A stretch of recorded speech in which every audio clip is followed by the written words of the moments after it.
Hi, I'm Melanie Carter, and welcome to Trade Talk. Exports come in all shapes and sizes.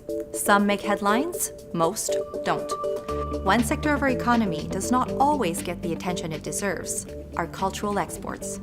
Sales of Canadian books, films, music, TV shows, and now digital content are a multi-billion-dollar success story. But before we get to the numbers, let's start with the pop quiz. What do Katie Lang, Margaret Atwood, and the popular video game Assassin's Creed have in common? You give up? They're all, in their own way, protected by NAFTA. The original free trade agreement included what's known as cultural exemptions, meaning that many creative industries were not only excluded from the trade rules, but were actually sheltered from competition by our federal and provincial governments. Here's how. There are Canadian content quotas for TV and radio and music, financial subsidies for producers and publishers, tax breaks for Canadian investors, plus a host of incentives for the emerging digital and new media industries. But with the NAFTA renegotiation, every sector, even culture, is vulnerable.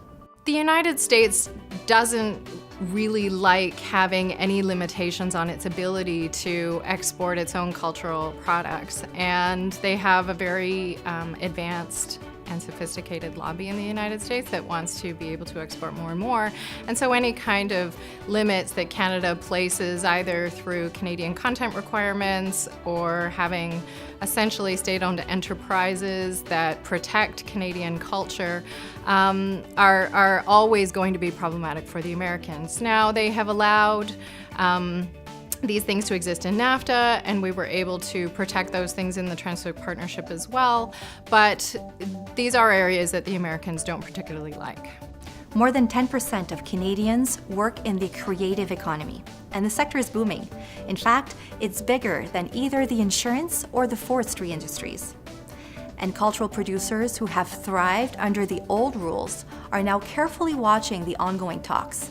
What we're watching for is a pushback on Canadian content, a pushback on tax credits, all the things that Canadian producers need to stay in business, because we can't compete with the scale of the American industry. So we need some kind of exclusion to keep us protected from the free market. Culture is at the heart of any nation. Songs, films, stories are not just good business. They help create a sense of pride in being Canadian. However, like other exports, they're at risk as Washington pushes an America First agenda. Here at EDC, we're keeping a close eye on the ongoing negotiations, not just for our writers, singers, and movie stars, but for all of Canada's export community.